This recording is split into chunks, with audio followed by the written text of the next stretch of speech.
사실 이 문제는 100% 해결이 가능합니다. 모르시는 분들은 보청기를 새로 맞추시기도 하고 보청기 자체가 문제가 있다고 생각하시는 분들도 계셔요.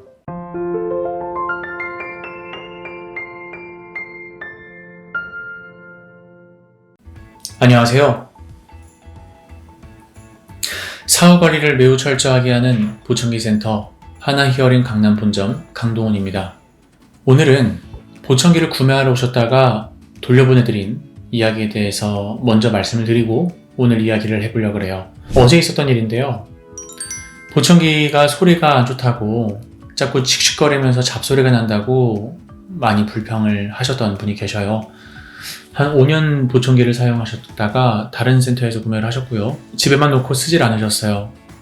아예 없던 보청기인 셈 치고 지금까지 사용을 안 하신 거죠.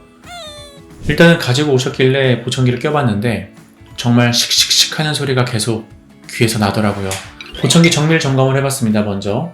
그런데 정밀 점검했을 때 전혀 문제가 없었어요. 문제가 없는 보청기를 끼기만 하면 문제가 생긴다는 게 어떻게 보면 좀 이상하죠. 그 원리는 굉장히 간단하고요. 사실 이 문제는 100% 해결이 가능합니다. 모르시는 분들은 보청기를 새로 맞추시기도 하고 보청기 자체가 문제가 있다고 생각하시는 분들도 계셔요. 하지만 절대 그렇지 않다는 걸 미리 좀 말씀을 드릴게요. 원리는 간단합니다. 우리가 노래방 가면 노래방 마이크를 스피커에 댔을 때 찌익 소리가 나죠. 보청기도 말 그대로 증폭기이기 때문에 증폭된 소리가 다시 마이크로 들어간다면 돌아가고 하면서 소리가 더 불어날 거예요. 이런 하울링 원리 때문에 귀에 잘 맞지 않으면 찍찍 소리가 날 수가 있어요. 그렇다면 증폭된 소리가 다시 마이크로 돌아가지만 않으면 돼요. 돌아가서 소리가 발생하는 겁니다. 자, 그럼 그림을 보면서 말씀을 드릴게요. 우리나라 남성분들께서 가장 많이 사용하시는 귀에 쏙 들어가는 귀속형 보청기를 가져와 봤어요. 이거는 ITC라고 하는데요.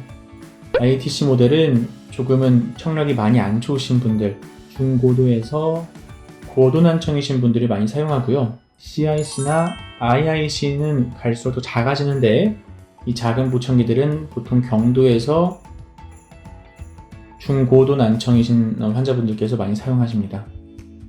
좀 면적이 두껍죠? 그림 그리기 좀 편하려고 제가 이렇게 큰 보청기를 가져와 봤어요. 소리가 들어가는 구멍이 이쪽입니다. 여기가 마이크라는 게 위치해 있고요. 이 마이크를 통해서 앰플리케이션, 즉 증폭기에게 전달이 되고요. 증폭기는 또 스피커, 출력하는 장치에 전달이 되고 이 소리는 다시 우리 귀로 들어가게 됩니다. 예를 들어서 1이라는 소리가 들어가는데 앰프가 3배를 증폭시킨다 그랬을 때 3이라는 숫자가 나오겠죠? 이 소리가 그대로 고막을 막고 소실되면 다행이지만 소실될 수가 없습니다. 이 소리는 다시 바깥으로 되돌아 나오는데 또 되돌아 나와서 사라지면 다행이지만 이 소리들이 다시 마이크로 들어가요. 3이라는 숫자가 마이크로 들어갈 때 2라는 소리가 들어간다 그랬을 때 예를 들어서 다 합해서 2라는 소리가 들어간다 그랬을 때 3 곱하기 2 하면 다시 6이라는 소리가 들어가죠.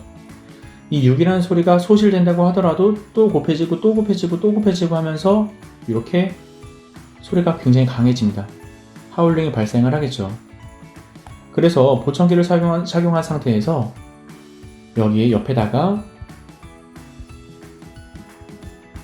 휴대폰을 가까이 댄다 그랬을 때 찍 하는 소리가 날 수가 있어요. 특히나 청력이 많이 안 좋으신 분들 같은 경우에는 출력이 강하다 보니까 굉장히 큰 하울링을 만들 수가 있어요. 저희 목적을 여기서 이제 설명할 수가 있겠죠? 증폭된 소리가 고막을 막고 밖으로 잘 나가지 않게 하면 되는 거죠. 자, 그렇다면 과연 어떤 분들이 이런 피드백을 많이 경험할 수 있을까요? 먼저 청력이 많이 안 좋아야겠죠? 많이 안 좋으면 안 좋을수록 소리가 더 밖에 나가기 쉬우니까 당연히 보다 쉽게 강해진 소리가 마이크로 되돌아갈 겁니다. 두 번째로 웨이도가 얇거나 짧은 경우에요. 웨이도가 만약에 얇거나 짧으면은 보청기가 이렇게 만들어질 거예요. 그렇죠? 고막이고 굉장히 적은 면적으로 보청기 소리는 다시 밖으로 나갈 텐데 보다 짧으면 짧을수록 닿는 면적이 더 적어지기 때문에 마찰이 덜 일어나서 피드백이 더 많이 발생할 수가 있습니다. 자, 세 번째로 저주파 청력이 좋지만 고주파 청력이 매우 안 좋은 경우예요. 이게 무슨 말이냐면은 저주파 청력이라는 건 말 그대로 둥둥둥 하는 울리는 소리들을 이야기하죠. 이 울리는 청력을 잘 듣는 분들은 내 목소리를 굉장히 잘 들을 수가 있어요. 왜냐면 여기 보면은 목이 있죠? 이 옆에서 이 성대의 떨림으로 인해서 우리 목소리가 만들어지잖아요. 여기 떨림이 그대로 고막을 진동하게 만듭니다. 그랬을 때 우리 머리가 굉장히 울릴 수가 있어요. 뱅글뱅글 울릴 수가 있어요. 그래서 목이 두꺼운 남성분들 같은 경우에는 목소리가 굵잖아요. 그런 분들은 보청기를 착용했을 때 약간 울리는 걸 많이 느낄 수가 있거든요. 저희는 그걸 방지하기 위해서 여기 보면 조그마한 환기구가 있는데 이 환기구를 만들어줍니다. 그 환기구를 만들어줘요. 그랬을 때 여기는 울리는 진동이 좀 더 바깥으로 쉽게 빠져나갈 수 있도록 만드는 거죠. 그건 좋지만 저희가 지금 이야기하고 있는 이 피드백 현상이 조금 더 잘 발생할 수도 있겠죠. 밖으로 나가는 마찰 에너지가 더 적어지기 때문에 쉽게 밖으로 나갔다가 다시 또 마이크를 통해서 하울링이 더 발생할 수가 있다는 거예요. 그래서 저희는 이제 원리를 알았어요. 하울링이 발생하는 거는 이 마찰이 적어서 그런 거다. 마찰을 많이 만들어주면 하울링은 덜 생길 수 있겠구나라는 걸 알게 됩니다. 그죠? 자, 마찰을 더 많이 만들어줄 수 있는 방법 몇 가지가 있어요. 첫 번째, 보청기를 길게 만들어준다. 들어간 소리가 다시 바깥으로 나갈 때 이 소실되는 에너지가 더 많아질 수가 있겠죠? 자, 두 번째, 이 환기구 안에다가 스펀지 같은 마찰을 일으킬 수 있는 댐퍼 같은 이제 마찰할 수 있는 것들을 만들어줘요. 혹은 아예 막아버릴 수도 있겠죠. 들어갔다가 밖으로 나가지 않도록. 세 번째,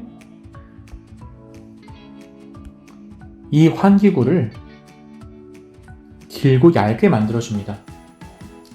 만약에 짧고 굵은 환기구는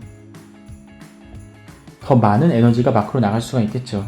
하지만 길고 얇은 환기구는 에너지가 나가다가 소실이 되어버립니다. 그래서 환기구를 얇고 길게 만들어주는 것도 방법이에요. 비속형 보청기 같은 경우에는 보청기에 이 껍데기를 얇은 코팅막 같은 거를 한 번 더 씌워주는 거예요. 그래서 나가는 에너지를 더 적게 만들어줄 수가 있는 거죠. 보청기를 오래 쓰신 분들은 시간이 지나면은 우리 귀 모양이 헐거워질 수가 있어요. 더구나 이제 살이 빠지거나 그랬을 때에는 보청기가 약간씩 헐거워질 수가 있거든요. 그랬을 때 얇은 코팅액을 발라줄 수 있는 것도 방법이고요. 완전히 그냥 귓분을 새로 떠서 껍데기를 다시 만들어서 귀 모양을 완벽하게 다시 더 씌우는 것도 방법이 될 수가 있겠죠. 자, 오픈형 보청기 그림을 가지고 왔는데요. 이 오픈형 보청기 같은 경우에는 말 그대로 이렇게 벤트, 아까 저희가 얘기했던 환기구가 이미 크게 만들어져 있죠.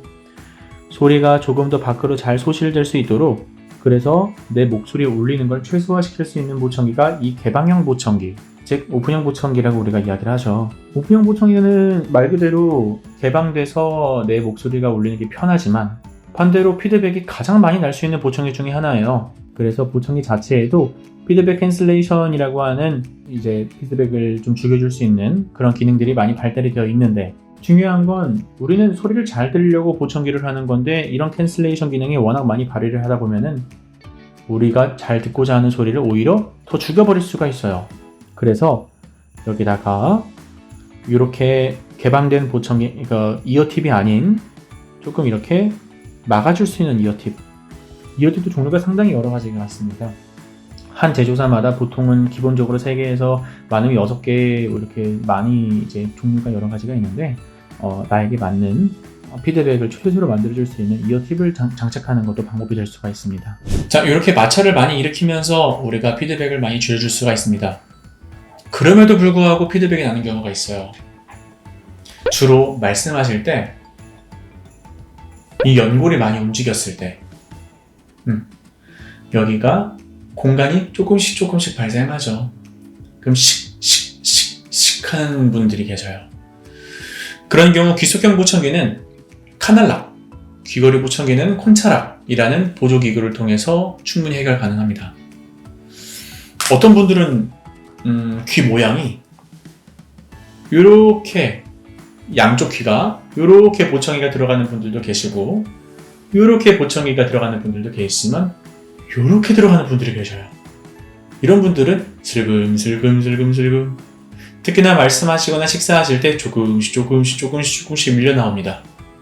얘가 갑자기 확 빠지거나 그러진 않아요. 절대 조금씩 밀려 나와요.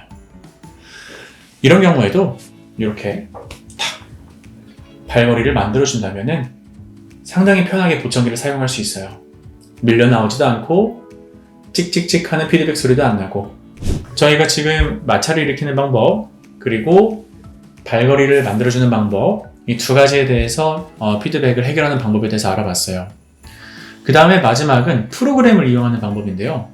보청기 프로그램 안에 피드백 찍찍찍찍 하는 소리가 나는 소리를 탐지하고 그 소리를 죽여주는 기술이 있어요.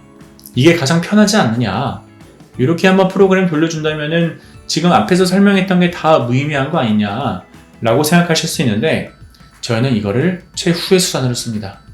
왜냐면 보청기는 사실 상대방 말소리를 잘 들으려고 사용하는 건데 이렇게 피드백 캔슬레이션 기능이라든지 여러가지 피드백 제거 기술들을 사용한다는 거는 말 그대로 증폭된 소리를 내 귀에 가져가지 않는 거예요.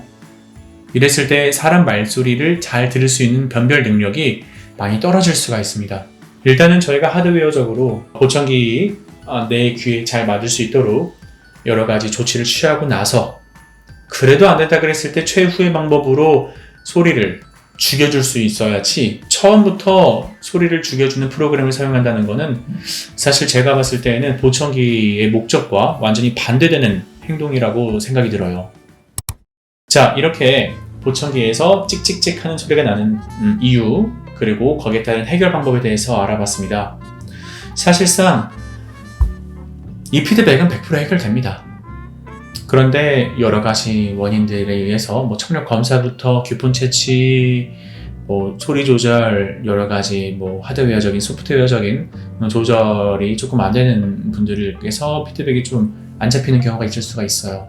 만약에 궁금하신 점 있으시면 언제든지 문의를 주시고요. 오늘은 여기까지 마치도록 하겠습니다. 그럼 오늘도 행복한 하루 되세요. 감사합니다.